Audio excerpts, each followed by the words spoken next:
You will never get rid of me. Enemy spotted.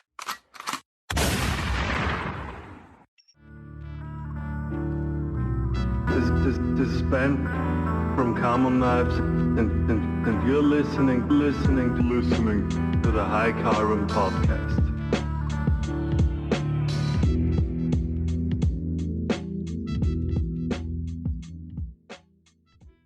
And we're back, as long as my internet doesn't keep falling out of connection again. It's been like 6 times already, at least. Just the 3 of us tonight, no guest. We got a small update on one of our 2 weeks ago guests. If I can learn how to talk tonight. Logan Province is getting his grinder on Friday, so Mr. Knippenberg's gonna have him over to his shop and set him up, show him how to use everything. And I am busy this week working on building his forge. I gotta pour the cement for the doors and make some better hinges because the door system on that thing is a problem. But we'll get that all set and sent out to him. And one of our listeners, Mr. Alex Greenaway, Trenton Knives, is also sending a package over to him with some handle material and some knife making tools. So that's pretty cool. Thanks to Alex for doing that. So what's up with you guys this week besides nothing? Hello. Albert. I was just waiting for Albert to start speaking. Yeah, so Albert, please do go. I've finished a few custom orders, and I finished 3 of these DNA knives. So there's 2 more left to build, and then we're done. Are you sad about that? Or do you want to make more? Hell no. No. I mean, there's going to be 10 artist proof DNA knives for the team members, which I still have to build. But for sale, there's only 9 because one was gifted to Eckhard Witzigmann.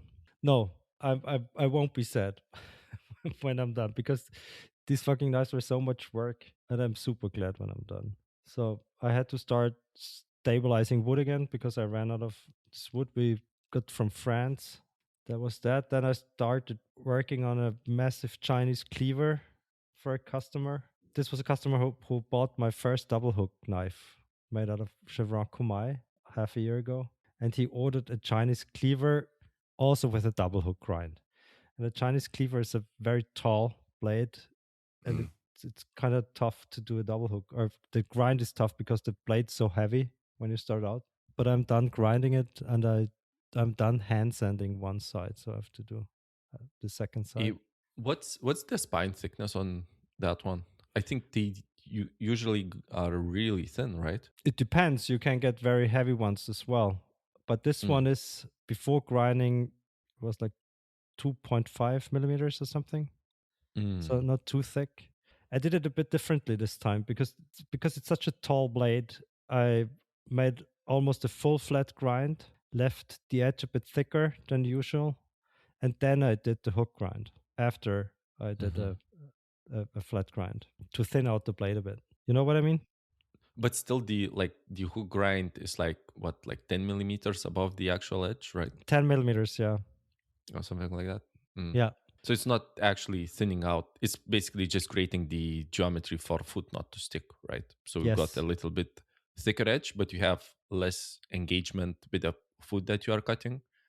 So no, I do a flat grind on both sides, just you would do with a normal full flat, and I leave the edge a bit thicker so that it can grind in the hook on both sides, right? Because if the edge was too thin, there would be not enough material for a hook grind.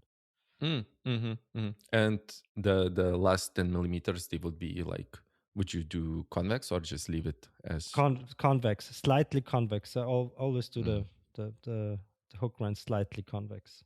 Yeah. And how do you do the convexity? Do you use like what it's called, rotary Platen? No, I move it on the belt from side to side. Also from, how do you say it? With wiggling on the belt. There you go. Makes sense. But you're using like a hard Platen, and you just do the. Yeah. But then don't you get like faceting that you need to get out with hand sanding? No, because I have we call it cheetah Platen. I have a Platen that I can tilt. It's a flat Platen I can tilt. I run the belt backwards and I can wiggle the blade lengthwise. So it's not at a 90-degree angle with the belt, but it's parallel to the belt. Oh, I get it. So you are doing it sideways. Yes. Okay. Why do you do it like that and not with the radius Platen? I could do it. No, not radius. You mean rotary. Rotary. Yeah. Good question, because you can, as when you go to the grinder, you can finish it to a very high grit. You get almost a perfectly settled blade if you do it that way, with the scratches running in the right direction. So it looks like a hand sanded finished almost. So less work. And I guess less work. Yeah, that's the point. Yeah, that's why it's called Cheeto Platen. Cheetah. It's not like Cheetos. No, cheater. Cheater Platen, like cheating, because there's not much hand sanding involved anymore. And I was imagining you grinding with a Cheeto dust on your fingers. No, eating this cheese ball. Cheater Platen. I get it. But still, it's a very tough grind to do, because the hooks have to be symmetrical on both sides, and choil and the tip and everything. So, and hand sanding is also, I mean, you have to hand sand it, or at least I think, or at least I do. And it's very tough to get into the small corners where the hook grind ends. So I had to use this.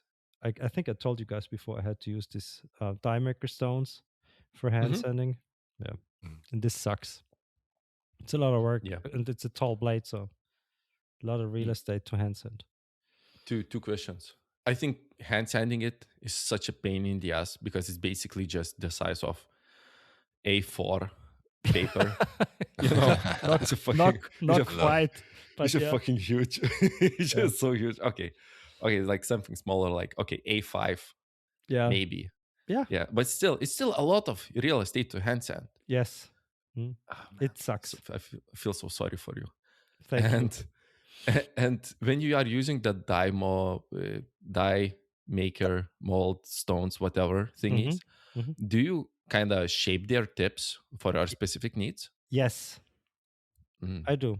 I have this. I told you, I think before, I have this stone from the Tormek where you can drew up normal sharpening stones, and this stone works perfectly for grinding in or shaping the die maker stones. So don't use like the belt grinder. No, I don't use the belt grinder. No, this takes forever. I have to go to the grinding room and then have to shape this. No, I have this stone, the table, and I use some water and I shape the small die maker stones just the way I need them. And you use you use those stones with your hands, or do you have the brrr machine? Nah, I don't have the brrr machine, unfortunately. Sadly. Yeah. Not in the shop anyway. Soon. Good one, Keith. Thanks for making editing so much easier for me, Keith. No, we don't own one of these machines. I saw it online that there's even some 3D files or 3D printer files. You can print the adapter where you can just install the die maker stones to this machine, but we don't own a machine. I saw you can get them for, I guess mostly they are pneumatic, and you can get them pretty cheap on AliExpress. Just to try out the concept if you like it, if it goes the way. I mean, a lot of people are using these machines, so they seem to work pretty well, from what I can tell. Have you used them, Pauli? Nah. I used some stones in the past when I used to do hand sanding, but I did not like the feedback. And I think I used I don't remember, Bell something brand, the yellow ones. I think Trollski recommended those, but I did not like those. They felt for me too, like, not aggressive enough. When I'm using sandpaper, I can clearly feel when they are cutting, and if they are not, I'm just moving the strip, and just efficiency is king. But I heard some good feedbacks, and I don't remember how they are called, the stones. Some German name. Gesswein. Gesswein. Yeah, that's the one we use. Guest and Swine. Guestzwein. No, Gesswein. Gesswein. Arschgewein. Yeah. Guesswein diameter stones or polishing stones, they're called. Yeah. You use those? Yes. And you're happy with those? Yes. I used cheap Chinese stones before. I got off AliExpress. They sucked. Surprise, surprise. But the Guesswein stones work pretty well. Yeah. The cheap ones And just clog up on you, right? Yeah. Yeah. Yeah. Don't break down correctly and just, you need fresh abrasive.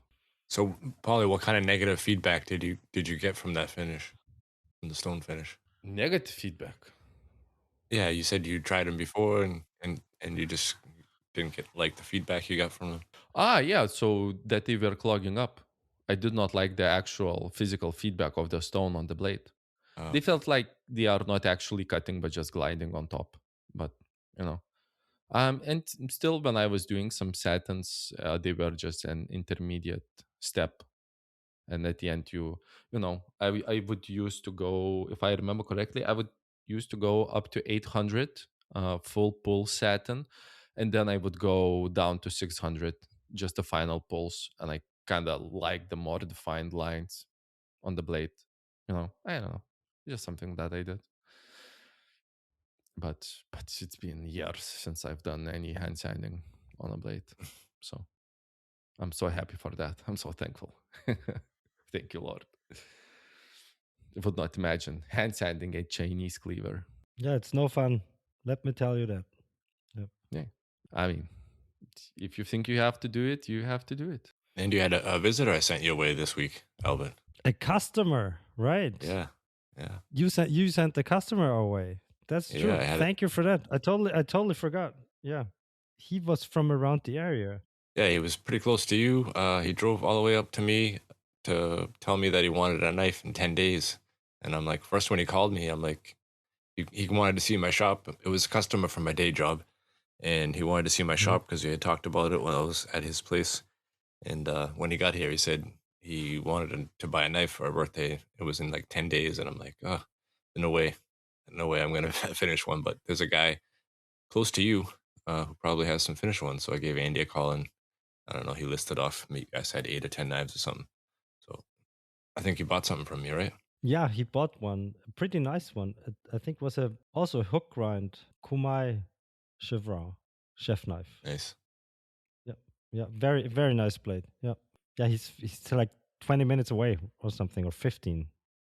Yeah, something like that. So yeah, you should have sent him our way right away. I know he drove like 45 minutes to get to me at least. But thanks, yeah. And it was an expensive blade. So it sounds like better, it, right, Pauli? 100%. 100%. No, these are my favorite customers. Customers who want to have a knife for birthday present or whatever, and they come to your shop, they pick out a knife, they pay, and they leave. So that's the perfect customer right there. Best customers. Best customers. I had quite a few of those in the past, and I love them. They pay in cash. Pay in cash, and they buy multiple blades sometimes. I love them. Well, as far as I know, that's his like first custom knife. I mean, it's not for him, but maybe he'll be back again if the recipient enjoys it. Yeah. Well, you guys aren't gonna believe it, but I'm actually I was working on a knife all day today. Really? Actually. I got pretty far. Yeah. What did you do? What did you accomplish in one day? I have a folding knife that is pretty much finished. Just the blade needs to be hardened, and so it's a liner lock. I used some forest green G10 and some G10 for the backspacer, and a piece of raindrop Damascus that I had left over from you. It was kind of too small for anything, but it works on the folder. I didn't use the titanium this time because I don't have much left, so I got 410 stainless liners on it. Pretty much just to try it out again because I haven't made one in a while. But actually, this one's working pretty good. Blade's nice and straight. We'll see if that's still the case after hardening, but I think it'll be fine. Is this one for you, or are you planning to give it away or sell it? What's the plan? No, I'm gonna. Well, if the hardening and everything works out afterwards, I mean, I got a lot of them that kind of all half finished on my desk here over the years. But this one's actually looking pretty promising. So if the hardening and everything works, it's something I'm gonna carry for a while. I would just need to make a pocket clip because I hate folding knives, especially the flippers laying around in your pocket. So I'll see if I can get a clip made for it and carry this one for a while, and then probably keep making the same design until we get the lock and all that stuff kind of figured out. But I had a little problem with the detent ball again, which seems to be like the same spot for me every time I've been making them lately. And there was a cool video from Ecom Knives. I don't know if you guys have ever seen any of his stuff on YouTube. I haven't heard from him in He's years, back, I by think. the way. Is he? I was going to say, I think he hasn't made a video in Yeah. like 10 years, but they're awesome videos. No, he stopped. Yeah. Yeah, he stopped, and he did come back on Instagram like a year or two ago, and he wrote that he just basically burned out in knife making, and he doesn't want to do any knife making anymore. Okay. Maybe just a passion project. But if I remember correctly from his videos, he went like full time. So it happens. But the videos are very informative. So Yes. please unravel the detent ball issues. No, just I think starting out and not ever taking a class for folding knives, starting out again.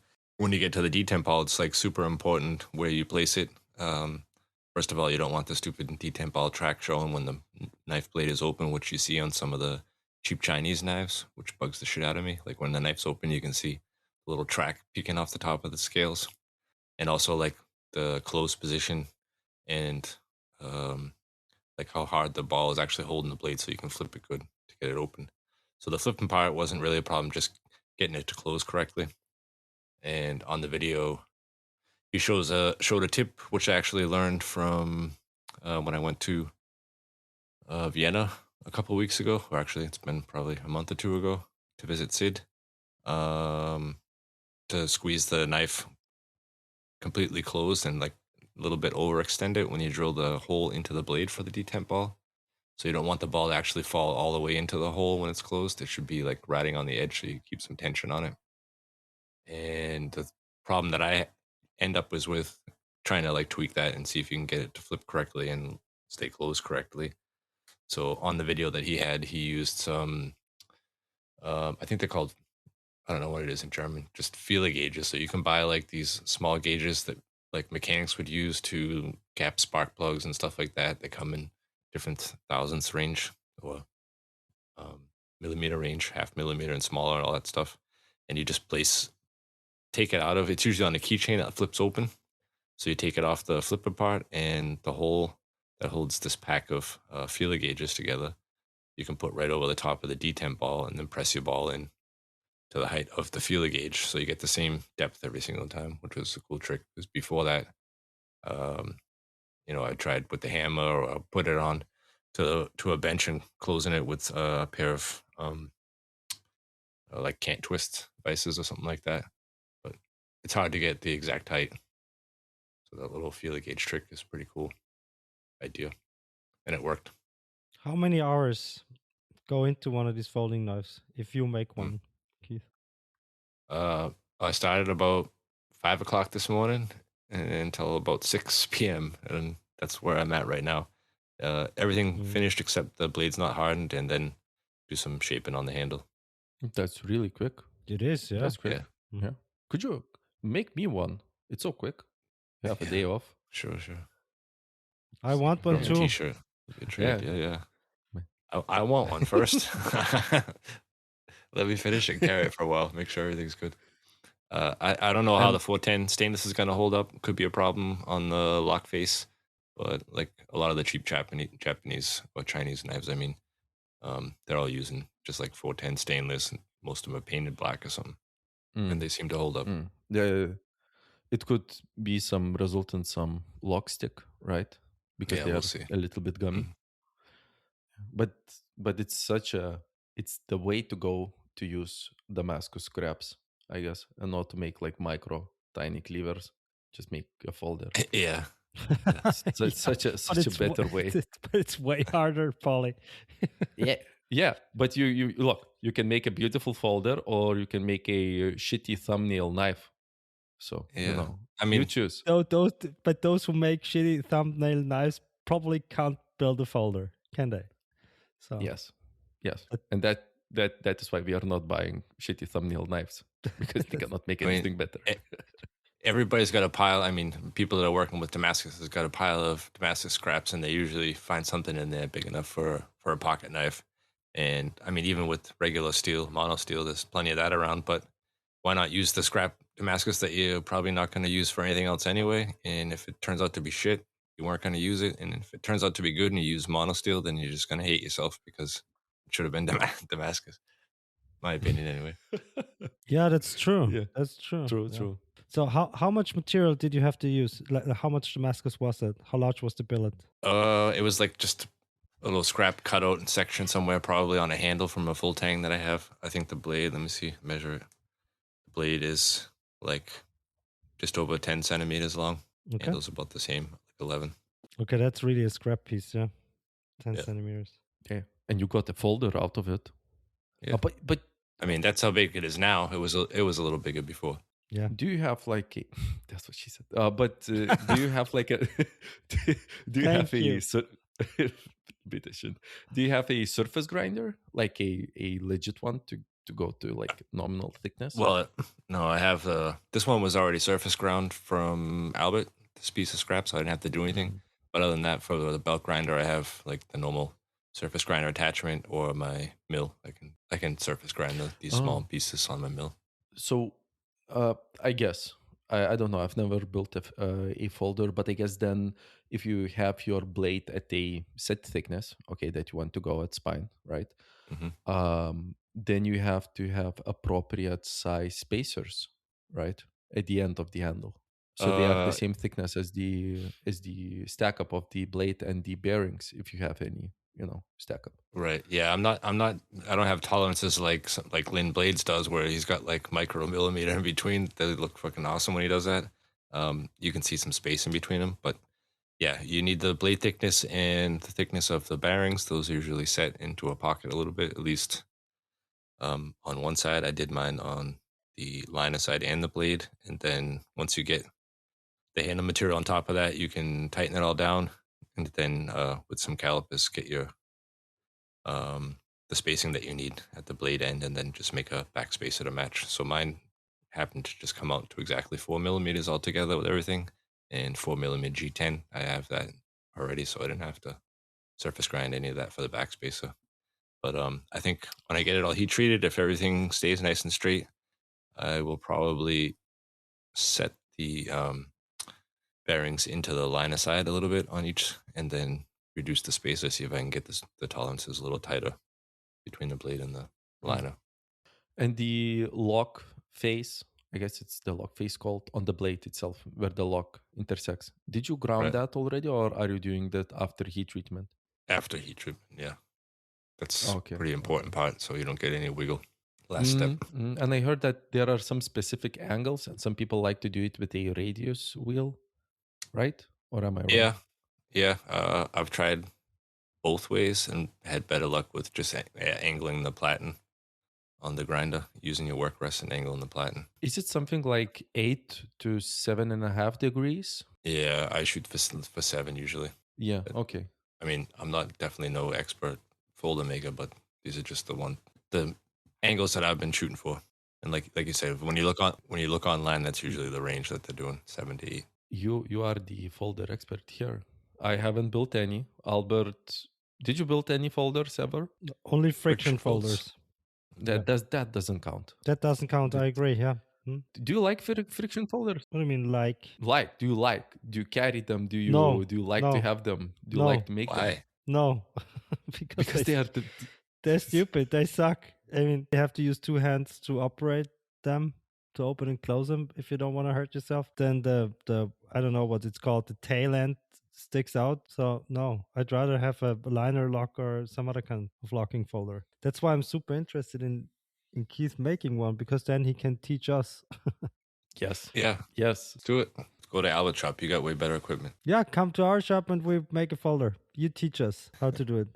Because we wanted to go to Christoph Feichtel's place like a year ago or something, and we had to cancel. But I'll charge you half. Cancel it. It'll be 600 instead of 12. No. Deal.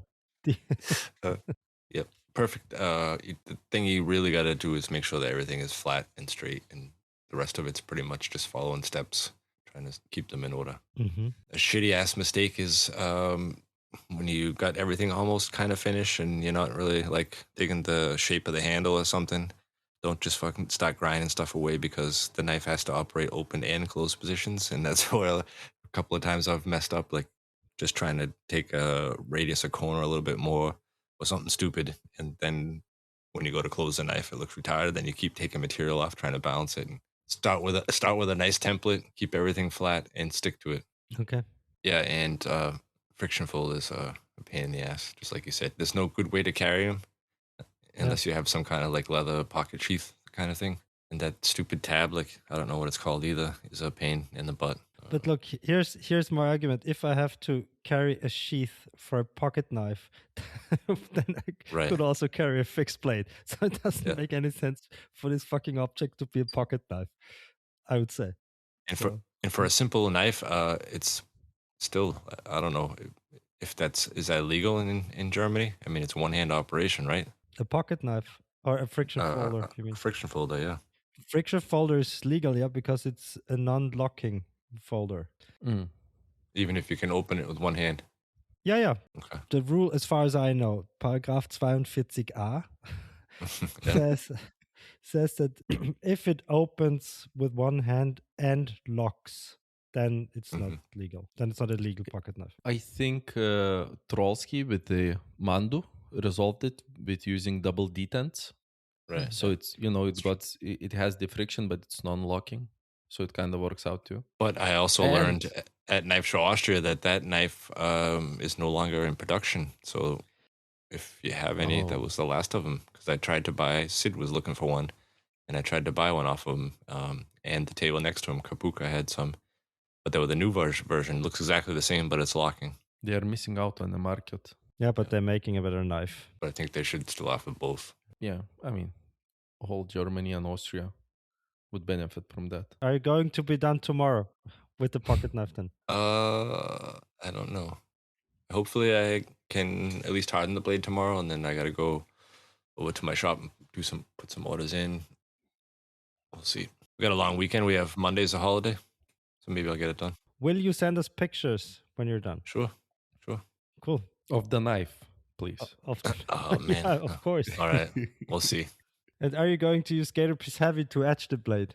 Or what are you going to use? Yes, I'm going to use Gator Piece Heavy for sure. And they got Gator Piece Max coming in. I don't know if you guys saw that. It's ordered. Yeah. The company's going to mix that batch up, and I don't know how long it's going to take. They're usually pretty quick. So maybe the next 2-3 weeks it'll be out for sale. But it's mainly for stainless, right? For etching stainless Damascus. Okay. Does it also work on like normal high carbon? That I don't know. I'm not or is sure it too quick? Okay. You can send us a canister if you want us to try it out. But you don't do stainless Damascus. We like free shit, so just like Pauli Who doesn't? Yeah. So Pauli, Varnas update. First of all, okay, 2 things, but about the Varnas, at least. Well, when this is coming out, so basically next week, it's out. It's done. It's out. And actually, when we are recording, tomorrow I will be shipping out the very first order. I know it is not selling yet on my website, but I got a very eager client that wants to get the very first one. So it's done. But I've been working the whole week I was just basically working on machining the handle scales. I found some issues. Some uneven machining, which was due to the backlash on my y-axis on the CNC machine.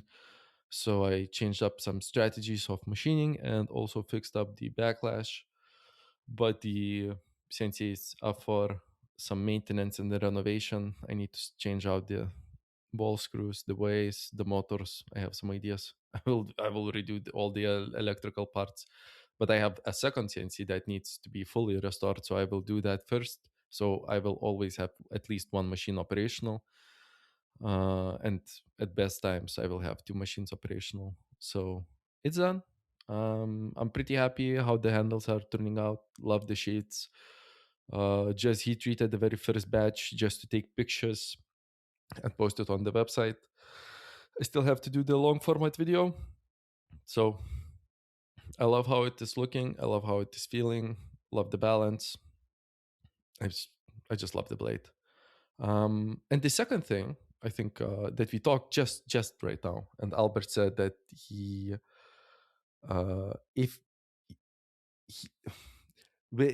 had issues with a sheath, carrying a sheath, and he would rather carry a folder rather than a fixed blade. And I've been working since, I don't know, I guess on and off, it's been, again, 2 years, but more actively since last November. I'm working on a fixed blade that is not very big, and with the sheath, it should fit in the I don't know how it's called. It's like the watch pocket in your jeans. The coin pocket, really? Yeah, the coin pocket. Yeah. And it will be a properly usable knife. Not like a So like thumbnail scraps. sized. Nope, Still not knife. a scrap knife. It will be pretty cool. It will be pretty cool and should be legal in most places. So I don't know. That would be. But it's like the concept is. I don't want to spill too much details if I want to change something. But the unchangeable things are, it's basically just a 2-finger knife, but it's one, like, it has a ring on it. So it's basically, you put your middle finger inside of the ring, you pull it out of the sheath. So basically just the ring is sticking above the coin pocket. Mm-hmm. And it's super easy to deploy and super easy to put it back, because the pocket with the sheath, it's so small, and I will make the sheath mouth be just a little bit above the coin pocket. So it's very easy to put back, and it won't be in your main pocket. So you don't have to, when you want to pull out your phone, let's say, it won't, interfere with that. So I'm working on that. So it is like what's it called? Karambit? Karambit? Oh, okay. It's like 2-finger karambit. Okay. And it will have like a sheep foot style of blade. So it's not too pointy. It's like a little bit threading on the legalities. You don't want to make it too pointy, because then it's, at least here, it would be then hard to justify the actual non-combat use of it, like in daily use, so not make it aggressive. And, it's just fine. It's good.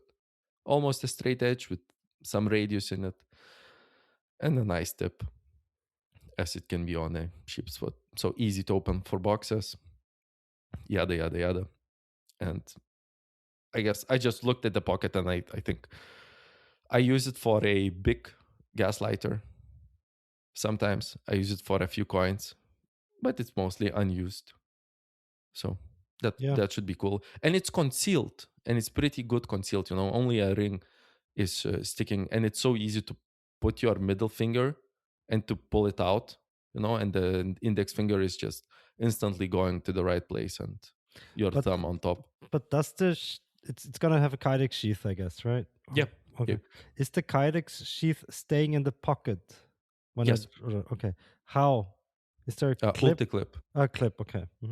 Yeah, Ulti-clips. Look, I've tried in the past some off-brand, quotes unquote, Ulti-clips. They are so shit. They are so bad compared to the actual things. You look at Ulti-clips and you look like, oh, it's so expensive. It's not that good, bro. Trust me. They are way thicker sheet metal. Their holding force is way better. And the nice thing about the jeans, especially jeans coin pocket, is that you have that ridge of folded material. So the Ulti-clip goes a little bit below it. The pinching point is below it. So you would rather rip your pants first than undo the Ulti-clip accidentally. And there would not be any issues like Keith had at Knife Show Austria, just because your middle finger is inside the ring and you are safely pulling it out with your index finger laying before the blade with enough meat of the blade, just to protect it. And it won't have any scales, of course. I hope to bring it to Knife Show Austria. Will you have a good guarantee on that knife for all the people who forget and put it in the washing machine by accident? It's stainless. It's fine. It's fine. It's fine. It's fine. They can. It's fine. I mean, but so the ring is the top finger. I mean, you put your middle finger and you put your index finger in front of the ring, right, to hold it. Yes. And it sounds simple, but I've been doing so much R&D with the actual positioning of the ring and to make it natural so your thumb rests on top of the spine, and it's just intricate. You can't make it too low, you can't make it straight enough. You just have to, just go by feel, and it just small details, they really matter in this small form factor. Mm-hmm. Yeah. Do we have a working prototype? Yes. Okay. The sheepfoot's a good strong utility blade too. So I used to carry one all the time at work and use it to like clean out electrical boxes and shit when they're all crusty and dirty from new houses. And nice and strong. And I just basically looked at my Angus model, and I really like to carry it on my, when I'm working, it's in the front of my overalls. It's just snagged on there, and I have, it's always there. But I just wanted something with a little bit bigger blade, but still a small form factor. So, yeah. But it's still, like Albert said, it's still like a scrap piece knife. it's not big. It's not big at all. I think I have a ruler, but to guess, like the full length with the handle is like 8 centimeters at most with the handle. So you are like 50% is the handle and 50% is the blade. So 4 on 4. Yeah, but for opening boxes and stuff, you don't need more blade length. A short knife is perfectly fine for that. And to be honest, that's what most people do with their pocket knives, right? So I guess, right, yeah, opening boxes and letters and stuff. Yeah, and and you cannot put a lot of leverage on it, just because you're using your two fingers as pivot points. Well, and your thumb on the spine, but it's fine. It's fine. We'll get there. So it will be the next knife released after Varnas. Nice. So you're gonna put a big order in for a G10, 4 centimeters by 2 centimeters. Scrap pieces. Special sizes. It won't have any handle scales. It won't have. A skeleton. It will be just okay. Yeah. Simple, easy, no fuss. You don't need any more thickness in your coin pocket. It needs to be, you don't. With the folding knives, it's nice that you don't feel them a lot, and they are thin mostly, So. But what's the blade thickness gonna be? It will be 3.5. Okay. 3.6, something common. If I do LMAX, it will be 3.75. So a little bit chunkier, but it's fine. And it will have like almost full flat grind to a thin edge, just to it's not a pry bar. It's not a pry bar, but it will be easy to make a tanto version of it. Let's say to have the front be a little bit thicker, to have a pry barish kind of style. That's a good idea. And you cannot go any thinner, because then the ring will start digging into your fingers. Yeah. You can probably heat treat like 25, 30 of them at a time in your mini hill, huh? Just put them all in a ring. Wow, Keith. Way better setup than the last show. Kilns. This show is sponsored by minihill.eu, because they got the next kiln for you. Go to minihill.eu, find your next kiln. You can choose from various sizes, from multiple controllers and multiple modifications, from hard bricks or soft bricks inside. They do also 1-phase and 3-phase kilns. And while you are at checkout, you can use Carbon 5 to save 5%. And also you can shop there for heat treatment foil if you are in a pinch and you want to heat treat some stainless steel, but you are out of foil. Baltazar has very quick shipping. He ships via, I think, DHL, but I got it super quick.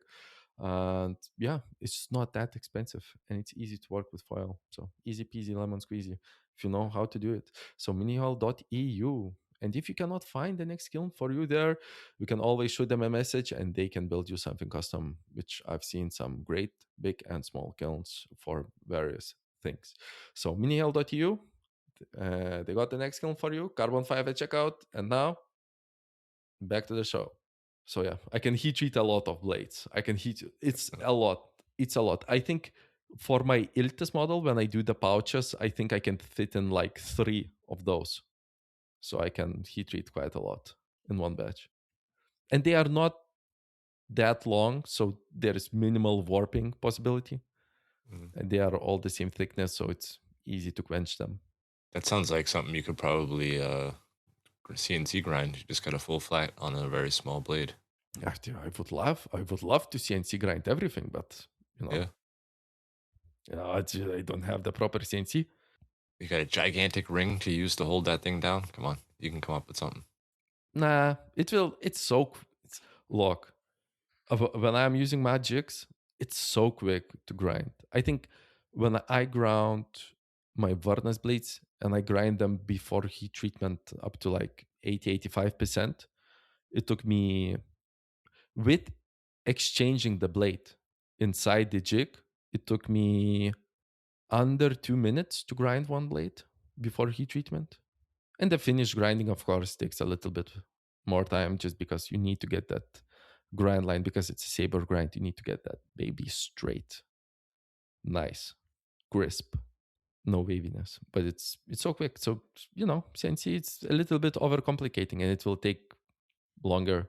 You need to look at end mill lives, how long the lifetime of an end mill, how long you can machine, and after heat treatment, maybe you will, on my machines, you cannot do hard milling. Definitely no. So, still some finishing work. So you're just introducing complexity in places where you shouldn't. Yeah, I just ordered a countersink for pivot screws. I have one, but I wanted to make sure I had an extra one. So I was looking online, 4mm with an 8mm head countersink.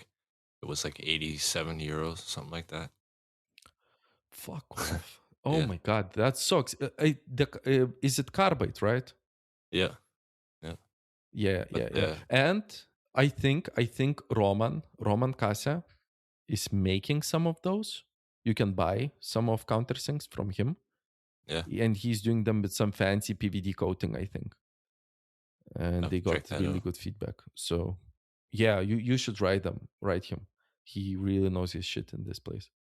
It's always a pain in the ass to find. I mean, for the folders, you need that shit, but it's hard to find the right countersink that matches with the screws. So you end up using the same screws and pivots all the time because you can't find the right countersink for them. So basically, the countersink's core portion that goes inside the hole, right? Yeah, it needs to be perfectly matched with the. Yeah. So it needs to be the same size as your screw diameter. Right. With no cutter on it. Like I said, it's just a round pilot that fits exactly into the hole. And they're always crazy sizes, like 1.9 millimeters by 7.8 or something stupid for the head. It's always crazy sizes. But couldn't you go with a little bit oversized countersink in the outer diameter, right? And yeah, you can. If you do and then you can have like the hole in the blade. It can be exactly the same as its pilot, and then you can enlarge it. And if there is any variance, the variance is only in the diameter, outside diameter of the bearing, right? So it does not really matter. As long as you're using bearings, it doesn't really matter because the bearing will wear a race into itself in the blade centers anyway. So, but if you're using washers, then it's a bigger problem. Is it? Why is it? Do you need to countersink those? No, but if you don't want everything like just floating around in there, if you use the bearing race kind of like holds it and centers everything in place anyway. Doesn't really have anywhere to go. But like in washers, you don't countersink those, right? No. Okay.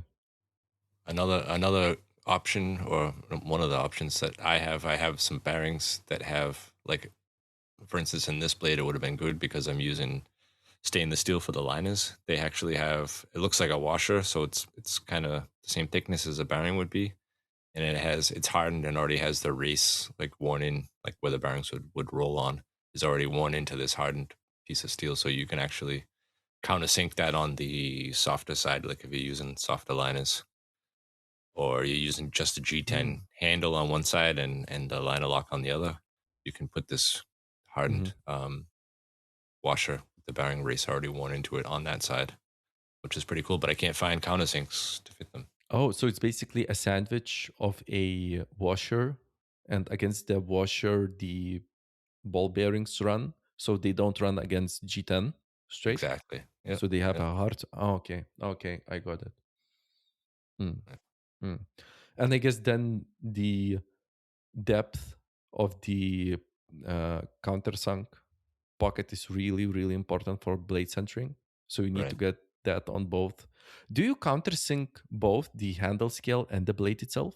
It depends on how tight you want the tolerances to be. Like if you look at the spine of the knife, how much space is between the liner and the blade itself. Some of the, like some pocket knives, you can look down and see the bearing and the stop pin and everything. And if you look at a lot of these really high-end folders, the tolerances are like very minute. You can barely see through there. So yeah, on that, in that instance, you'd have to countersink both sides in order to fit all the equipment in there.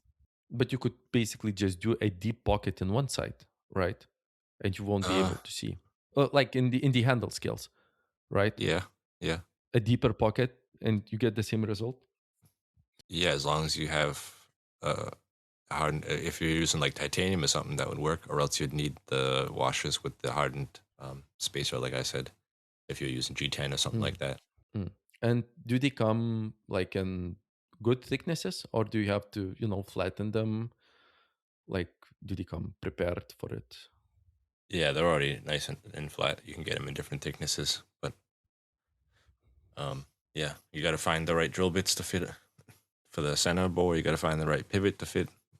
It's always a hunt to try to find these things. One of the good places, I mean, they don't have a huge selection, but all the stuff they have is like kind of standard size for their shop. So they have the right drill bits and the right countersinks and stuff.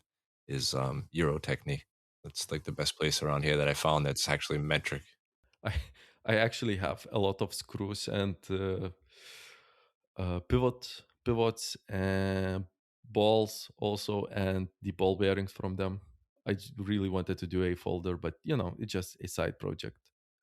I think it's a proper mill. Expensive. If you're gonna buy like stop pin and screws and a couple of pivots and the ball bearing and then the drill bits, you end up like between $250-$300 probably just to get like one pack of each thing. So you got like 10 screws in each size that you might need for the knife. And you take the knife apart, put it together like 50 times at least. So you end up with a set of sacrificial screws at the end when you finally get it all figured out and working correctly. You don't want the screws to be stripped out or have marks and stuff in them, so you end up changing them all out. So you need quite a bit of these little fiddly screws that are like 2mm or M3s, M2, stuff like that. Really small things. So look, it's the only place you could get them. This is the only proper place, at least that I know, that you could get a lot of folder parts. When you are going full time, do you think knife material will be folding knife material too? It's definitely in the plans. Yeah, I just need to find a good source for all these little miniature screws and pivots and washers and bearings and all the stuff that goes along with it. Like I said, if I get them all, expensive stuff. If I get them all, I need to make sure I have a source for the drill bits and the countersinks and all that stuff too, or else it's just not worth it.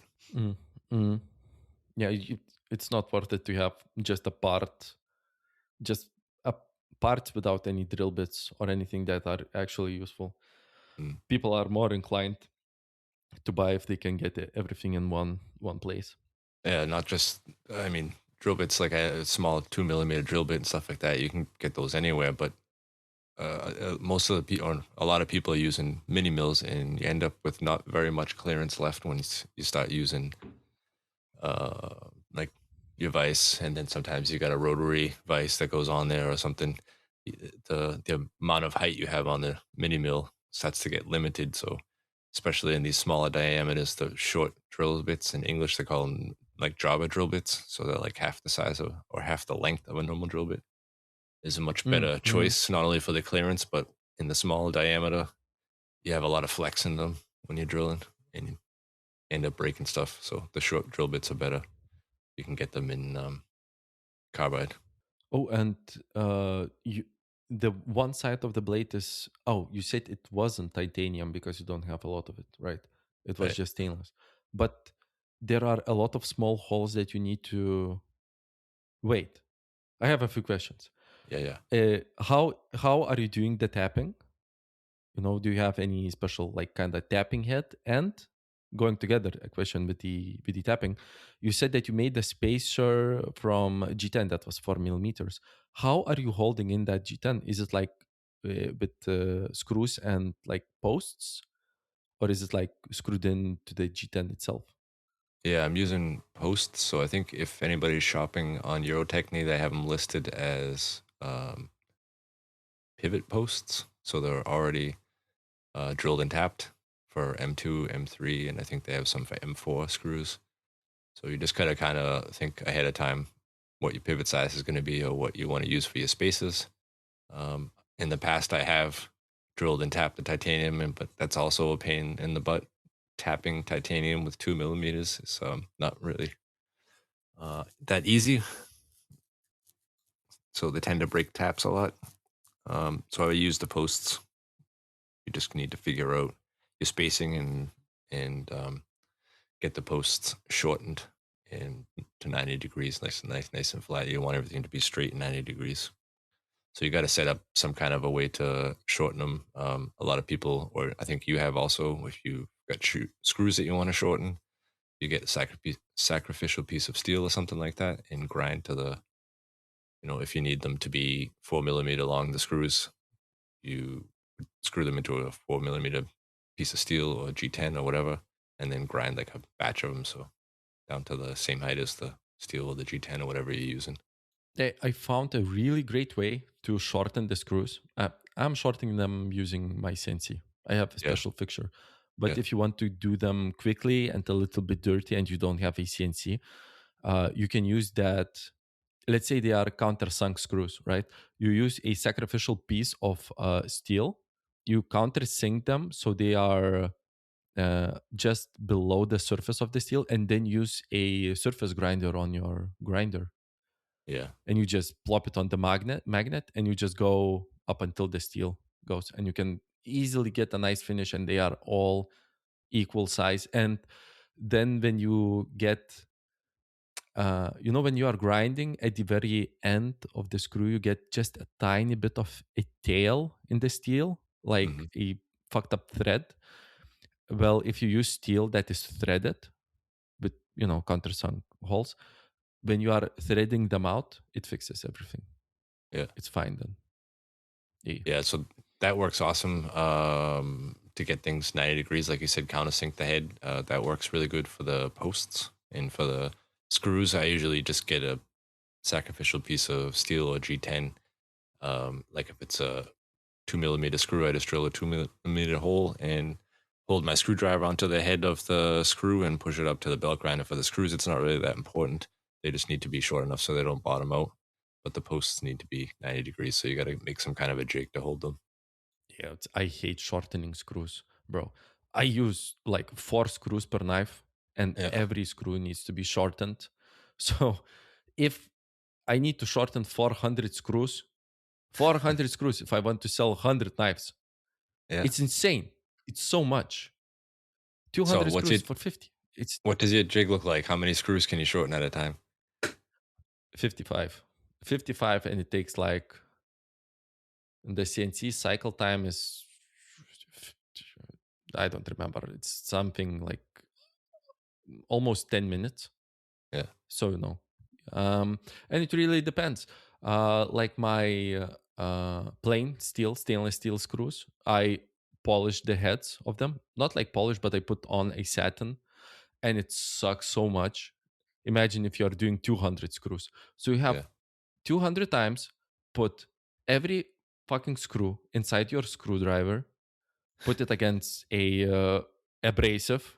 I won't give away what abrasive I use, but just bzzzt, and then it's nice. Then you have to pull it out and put it in the jig, and in the jig you have to screw it in again. And it sounds like not a lot, but when you are doing it 200 times this, 200 times that, and then when it's done, you have 200 times to unscrew every screw. Yeah. It just, I hate it. So I hate it so much. Do you have like a day in your shop where you just like make a batch of like 200 screws or something?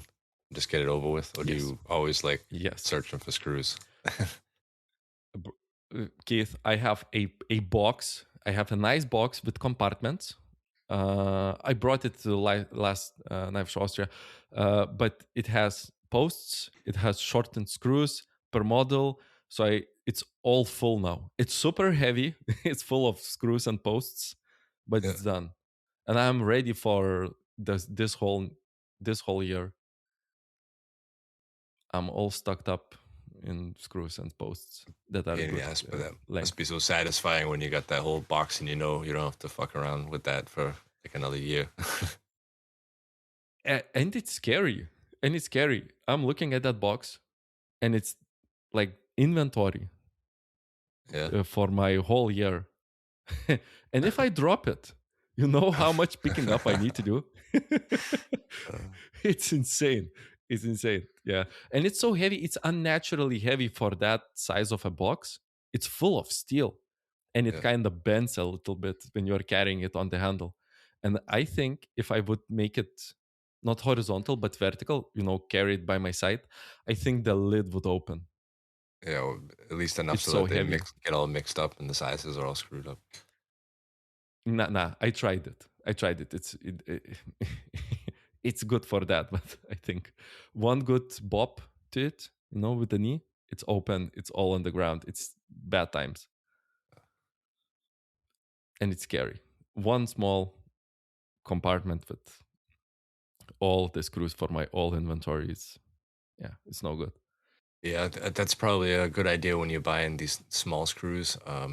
Even Eurotechny has, I don't know, like 6mm long, 8mm long, 10 and 12 or something like that. And they're always, or not always, but I think most of them are about the same exact price, or at least to a penny. You're gonna have to, you always, no matter what screw you use, this always like needs to be shortened. Just buy the longest one they have and shorten them, because you're gonna shorten anyway. Then you don't need 5-6 different kinds of screws that you always have to shorten anyway. Just buy the long one. That's the move. Yeah. I mean, and I know our listeners will write in, oh, Pauli, just buy the right size screws. Well, they don't make those. They never do. Or they would need to be, they never do. And they cannot make it in the like mass production process where I guess they are stamping those. They are not actually machining.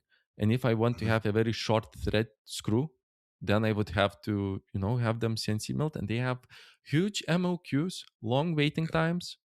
And I'm just, you have to have the capital. And also it will be more expensive. And I will have the same screw which I don't have to shorten. Yeah, screw that. Screw that. For now. When I'm big Baltic boss, then I will order proper size screws. But now, sadly, you have to spend your time somehow. Albert's second guessing if he wants to start making folders or not after all this screw talk. No, I'm not. I'm gonna take a class with you.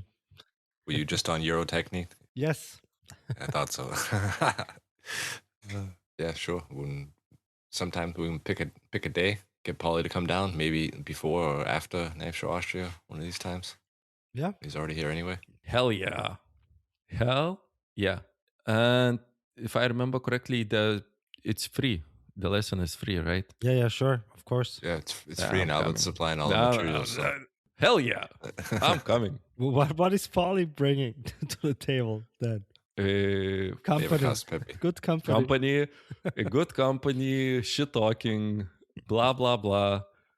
Okay. You will see me in person, then you won't. You wouldn't like to see me for the next year.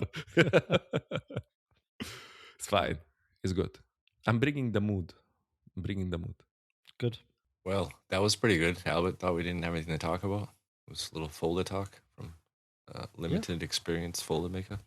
It was actually good. We did not even talk about Eurovision and about drones in Lithuania. It's great.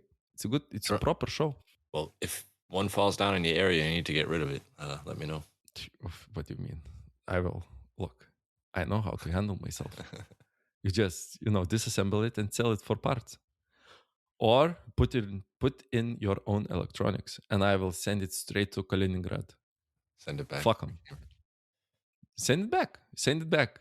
All right. Next week we have a guest lined up already. He's actually been lined up for a while. It's hard to get him on Thursdays. So you guys all met him last year at Knife Show Austria. So I think it'll be a cool episode. But, can I drop a hint? Can I drop a hint about him? Drop it. He makes really cool mounts on his EDCs, and he makes really good knives. Love the look. He didn't think so. He wasn't sure, and if you should come on the episode or not. But I think he's got some cool things to talk about. I think it'll be cool. Yeah, he's a cool guy. Don't be shy. Oh, come on. Just come on here. He is. He will, yeah. All right. I think that's a wrap for this week anyway. We'll talk to you guys all next week. Yep. Bye. Bye-bye. Bye for now. Bye-bye. Tschüss.